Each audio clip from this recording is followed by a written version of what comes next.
এনারা হয়তো জানেন না মেঘনাদ সাহা, শ্যামাপ্রসাদ মুখোপাধ্যায় একই রাজনৈতিক দলের মানুষ ছিলেন না, কিন্তু শ্যামাপ্রসাদকে হত্যা করার পরে সংসদে সবচেয়ে বেশি সোচ্চার হয়েছিলেন অধ্যাপক মেঘনাদ সাহা। আসলে দুঃখের বিষয় যে মেঘনাদ সাহা, শ্যামাপ্রসাদ মুখার্জির মতো রাজনৈতিক ব্যক্তিত্ব যে বাংলা থেকে গেছিলেন, সেই বাংলা থেকে আজকে যিনি বলছেন তাদের মতো মানুষ গেছেন। এই যে অধঃপতন, সেই অধঃপতনই আমাদের বাংলাকে সর্বনাশের দিকে নিয়ে যাচ্ছে। সৌগত রায় সংসদে দাঁড়িয়ে প্রকাশ্যে শ্যামাপ্রসাদ মুখার্জি সম্পর্কে ধরনের মন্তব্য করছেন। স্বাধীনতার ক্ষেত্রে কোনো অবদান নেই, তাকে আমরা স্মরণ করি না। যদি আপনারা বক্তব্য না শুনে থাকেন, আমি যদি শুরুতে একবার শুনেছিলাম, যদি আপনি চান আমি আরও একবার এই বক্তব্য শোনাতে পারি আপনার বক্তব্য রাখার আগে। আপনি কি শুনেছেন কি বলেছেন? বেশ, তাহলে আমি টিমকে বলবো আরেকবার প্লিজ শোনানোর জন্য। আজকে কি মন্তব্য করেছেন সংসদে দাঁড়িয়ে সৌগত রায়, শুনুন, এবং তারপর হাততালিটাও শুনবেন। Your president suddenly mentioned that 125th anniversary of Shyamaprasad Mukherjee is being celebrated. I may mention that Shyamaprasad, I come from the area where Shyamaprasad lived. He's not worshipped in Bengal. Yes. Because he never went to jail during the British period. Yes. He led a ministry called Shyama Haq Ministry in Bengal. So you may worship him. You may worship Savarkar, the president may. We won't worship them because they compromised with the British. And this is the basic difference between you and us. ওনার পেছনেই বসেছিলেন সায়নী ঘোষ, নতুন নির্বাচিত হয়ে সংসদে গেছেন তিনিও খুব জোরে জোরে হাততালি দিলেন। গোটা ফুল ফ্রেমে দেখার সুযোগ হলে আমি আরও একবার আপনাদেরকে দেখাবো। আমি শুরু করবো জিষ্ণুবাবু, আপনাকে দিয়ে কি বলবেন? দেখুন, শ্যামাপ্রসাদ মুখোপাধ্যায়ের মতো ব্যক্তিত্ব, তারা রাজনীতির ঊর্ধ্বে থাকার কথা। অত্যন্ত দুর্ভাগ্য যে বাংলারই একজন সাংসদ এরকম কথা বললেন।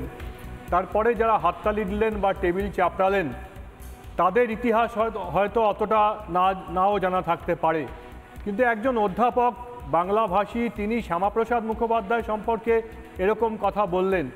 আর শ্যামা হক মন্ত্রিসভার কথা বলছিলেন। শ্যামা হক মানে ফজলুল হকের সঙ্গে শ্যামাপ্রসাদের মন্ত্রিসভা। ফজলুল হকের একেবারে কাছের মানুষ ছিলেন নজরুল ইসলাম। নজরুল ইসলামকে শ্যামাপ্রসাদ মুখোপাধ্যায় তিনি অসুস্থ হওয়ার পরে যে মধুপুরের বাড়িতে নিয়েছিলেন, তার সূত্র ছিলেন ফজলুল হক। ফজলুল হকের কৃষক প্রজা পার্টির অন্যতম সদস্য ছিলেন নজরুল ইসলাম, এবং নজরুল ইসলামের তার সবচেয়ে খারাপ সময়ে তাকে এবং কবি পত্নীকে তার নিজের বাড়িতে থাকার ব্যবস্থা করেছিলেন শ্যামাপ্রসাদ।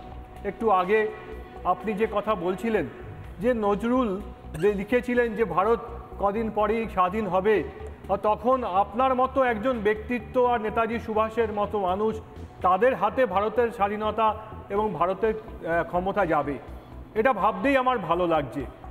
তাই এনারা যে কথা এখন বলছেন সেটা অত্যন্ত দুঃখজনক। শিক্ষার অঙ্গন থেকে তিনি এসেছেন।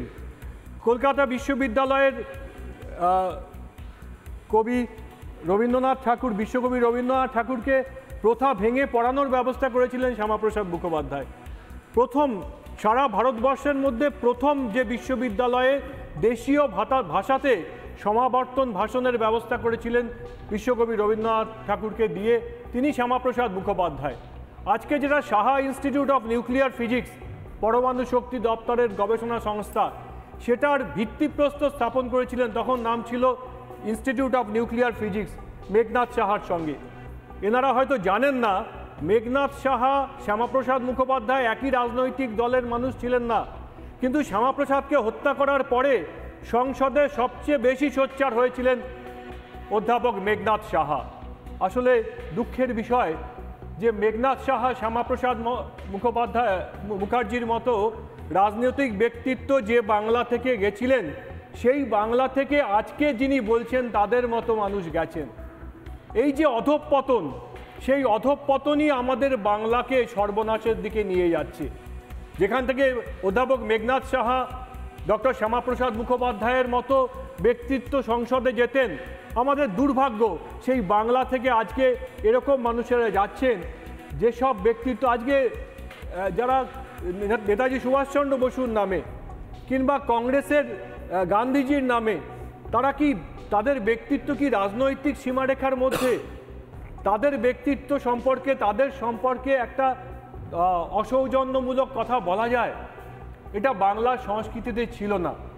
দুর্ভাগ্যের বিষয়, এরকম রাজনীতিবিদেরা সংসদে যাচ্ছেন যারা বাংলার সংস্কৃতিকে ধুলোয় মিটিয়ে দিচ্ছেন। একদমই তাই। আমি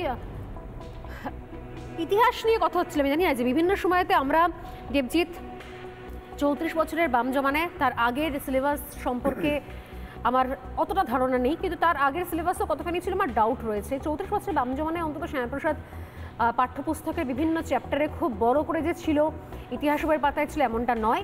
তার পরবর্তীকালে তো নেই, উল্টে ধরনের অসম্মানজনক কথাবার্তা। শ্যামাপ্রসাদ মুখার্জির অবদানকে খুব সুকৌশলে একটু একটু করে ভুলিয়ে দেওয়া হয়েছে। সেটা কংগ্রেস আমল থেকে শুরু হয়েছে, বামেরা তার উত্তরসূরি হিসেবে সেটাকে বহন করে নিয়ে গিয়েছে। আমরা এখানে শ্যামাপ্রসাদ মুখার্জির নামে একটা রাস্তা আর শ্যামাপ্রসাদ মুখার্জি ইনস্টিটিউশন বলে একটা স্কুল, গভর্নমেন্ট স্পন্সার্ড, এর বাইরে শ্যামাপ্রসাদ মুখার্জি সম্পর্কে কোথায় পড়েছি, জেনেছি, আর তারপর আজকের হচ্ছে এই এই এই এই তার অবদানের এই হচ্ছে তার রেজাল্ট। স্বর্ণালী, একটা কথা মানে বলতে বাধ্য হচ্ছি, যদিও আমি সেটা সম্পূর্ণরূপে সমর্থন করি না। ওনার দলের নেতা, সেকেন্ড ইন কমান্ড অভিষেকবাবু একবার একটা টেলি সাক্ষাৎকারে বলেছিলেন বয়স হলে রাজনীতি থেকে অবসর নেওয়া উচিত। বোধহয় ওনাকে দেখেই বলেছিলেন, তা না হলে তো এরকম হয় না। স্বাধীনতা লাভের, দেশ যখন ভাগ হয়ে স্বাধীন হচ্ছে তার 9 দিন, মোদিজিও বলেছিলেন একটা এজের পর আর ইলেকশন কন্টেস্ট করা যাবে না। আপনাকে মনে করে দাঁড়াও না, মনে করি তার যেটা ঘটনা সেটা হচ্ছে স্বাধীনতা হবার 9 দিন আগে উনি জন্মালেন, 6ই আগস্ট। স্বাধীনতার আগে শ্যামাপ্রসাদ বাবু কী করেছেন, বাঙালির সম্বন্ধে তার কি ধারণা ছিল, যেগুলো জিষ্ণুদা বললেন যে এরকম নজরুলের সঙ্গে কীরকমভাবে কাজ করতে হয়েছে, বা নজরুল যখন সবথেকে অসুস্থ ছিলেন তখন প্রায় ভিক্ষে করা হয়েছিল, সেখানে শ্যামাপ্রসাদের কি অবদান, কলকাতা বিশ্ববিদ্যালয় সেখানে শ্যামাপ্রসাদ বাবুর কি অবদান, যেখান থেকে যার আন্ডারে থাকা যোগেশচন্দ্র চৌধুরী কলেজ থেকে আবার সৌগতবাবু পাশও করেছেন বটে। কিন্তু মুশকিলটা হচ্ছে যে 9 দিন আগে জন্মালেন স্বাধীনতার, এরকম আজকে স্বাধীনতার পরে যে পশ্চিমবাংলা তৈরি হলো, বাংলা থেকে বেরিয়ে এসে যে হিন্দু হোমল্যান্ড, যেখানে দাঁড়িয়ে সৌগতবাবু রাজনীতি করলেন, 77 সালে ব্যারাকপুর থেকে এমপি হলেন, তারপরেও সেইখানে দাঁড়িয়ে শ্যামাপ্রসাদের নামে এইসব কথা উনি সংসদে দাঁড়িয়ে না বললেও পারতেন। হতে পারে উনি ওনার দলের পয়েন্ট কুড়োতে ব্যস্ত হওয়ার জন্য বলেছেন, এই বয়সে আর কেউ পাত্তা দিচ্ছে না। কিন্তু খুব ব্যথিত হয়ে বলছি, এরকম সাধারণত এরকম হিটিং বিলো দ্য বেল্ট কথাবার্তা আমি অন্তত বলি না, বা আমার দল বলা সমর্থন করে না। কিন্তু একই অদ্ভুত অসৌজন্যের রাজনীতি। আজকে শ্যামাপ্রসাদ বাবুকে সবথেকে বেশি অপমান করেছিল কমিউনিস্টরা, এটা সবাই জানে। কমিউনিস্টরা কথায় কথায় শ্যামাপ্রসাদ বাবুকে অকথ্য কুকথা বলে চলেছেন এবং বলে যান, সেটা তাদের প্র্যাকটিস। কিন্তু সেই ব্লকের উল্টো দিকে দাঁড়িয়ে সৌগতবাবু, তাহলে তাকে বলতে হবে যে মাননীয় মুখ্যমন্ত্রী প্রত্যেক বছর শ্যামাপ্রসাদ মুখোপাধ্যায়ের জন্মদিনে এবং মৃত্যুদিনে যে টুইট করেন, যে শ্রদ্ধার্ঘ্য নিবেদন করেন, সেটা তাহলে সৌগতবাবুর সঙ্গে একমত, সৌগতবাবু তার সঙ্গে একমত নন, সৌগতবাবু তাহলে তার বিরোধিতা করছেন। এই যে স্বাধীনতার 9 দিন আগে জন্মে, 6 তারিখে জন্মে, এরকম 9-6টা না করলেই পারতেন এই বুড়ো বয়সে। এটাই হচ্ছে সব থেকে খারাপ লাগছে। দ্বিতীয়ত, এই যে তোমরা যেসব বুড়ো খোকা এইসব কথাবার্তা বলো সংসদে বসে, আর আমাদের জেনারেশনের লোক বা আমাদের থেকে নিচের জেনারেশনের লোকেদের কথা এইসব শুনতে হচ্ছে, এবং বাংলা এবং বাঙালির প্রতি এই যে অপমান নিরন্তর। শ্যামাপ্রসাদ বাবুকে এরকম সৌগতবাবু বললেন, আজকে বলার পরে শ্যামাবাবুর কি সম্মান তাতে একটুখানিও ক্ষুণ্ণ হয়েছে? মোটেই না। ক্ষুণ্ণ যদি হয়ে থাকে তাহলে সৌগতবাবুর নিজের হয়েছে, তার পারিবারিক সম্মান ক্ষুণ্ণ হয়েছে, তার স্কুলিং কোথা থেকে হয়েছিল তাই নিয়ে প্রশ্ন উঠবে, এবং তার সঙ্গে এখন যে দল আছেন বা তিনি যে দলে আছেন তাদের মনোভাব শ্যামাপ্রসাদ বাবুকে নিয়ে কি আছে তার উপর প্রশ্ন উঠবে। নানা ধরনের কন্টেন্ট দেখার জন্য লাইক করুন, শেয়ার করুন আমাদের ফেসবুক পেজ, সাবস্ক্রাইব করুন আমাদের ইউটিউব চ্যানেল। পাশাপাশি অন্যান্য ব্রেকিং নিউজের জন্য অবশ্যই চোখ রাখুন রিপাবলিক বাংলায়।